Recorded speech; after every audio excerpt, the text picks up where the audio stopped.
Friends जय जगन्नाथ आज आउ एक फ्रेश वीडियो रे आपण मानक स्वागत।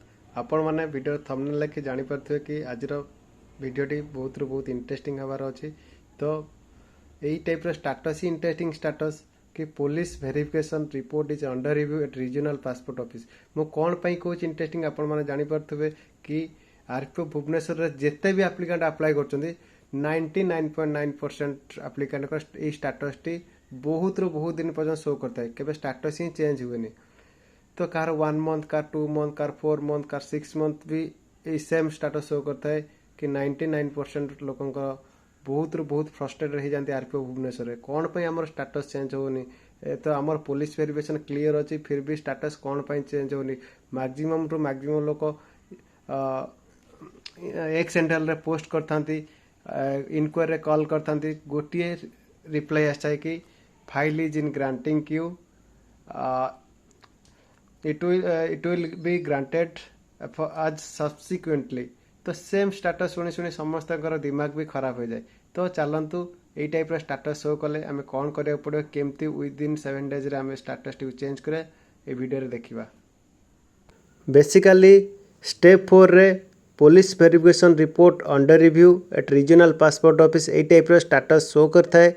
तो स्टेप 3 रे मु जो वीडियोटी बनई डिस्क्रिप्शन बॉक्स रे लिंक अच्छी आपण माने देखि परिबे कि स्टेप 3 रे क्यों टाइप रो पासपोर्ट स्टेटस चेंज होता है। तो मोस्टली पुलिस वेरिफिकेशन रिपोर्ट जेते एसपी ऑफिस रु आरपी ऑफिस रे सबमिट हो जाता है सेते बेले आरपी ऑफिस रे एई टाइप रो स्टेटस शो करता है। ए स्टेटस रे बेसिकली से माने पुलिस वेरिफिकेशन रिपोर्ट को आउ एक बार आउ थरे से माने अंडर रिव्यू करथांती कि तुमर बैकग्राउंड क्लियर अच्छी कि नहीं, तुमर ना कौन सी क्रिमिनल एक्टिविटी रे इन्वॉल्व अच्छ कि नहीं, और तुमर डॉक्यूमेंट जो पुलिस रिपोर्ट अच्छी से एड्रेस प्रूफ ठीक ठाक अच्छे कि नहीं। ये टाइप रो से माने चेक करथांती। चेक करी 1 to 2 वर्किंग डेज रे से माने नेक्स्ट स्टेप को से माने प्रोसीड कर देथांती।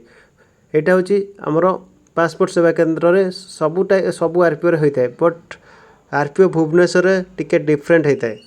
तो कौन डिफरेंट होता है कि सेमानेकर आमर समस्त पुलिस वेरिफिकेशन रिपोर्ट क्लियर थिबा सत्वे सेमाने आमर फाइल टी को आगो को प्रोसीड कर नथांती सेमती से माने होल्ड रे रखि देथांती।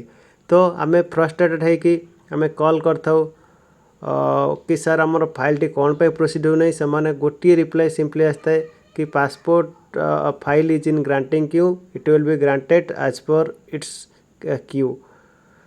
तो यही टाइप सेम सिचुएशन समस्त मु भावुची 99.9% एप्लिकेंट होता है। बिकज फाइल टी ही आगो को प्रोसीड ही से माने होल्ड रखी देती। कार 1 मंथ कार 2 मंथ कार 4 मंथ कार 6 मंथ भी maximum same to same status होता है। तो मोर केस रे मु कहूची कि मोर 7 अक्टोबर रे स्टेटस टी शो कला 1 मंथ बीतीगला। इमरजेंसी बेसिस मु बहुत बार एक्सीडेंटल 5 to 6 टाइम से ट्वीट कली कि सेम गोटे रिप्लाई आसला।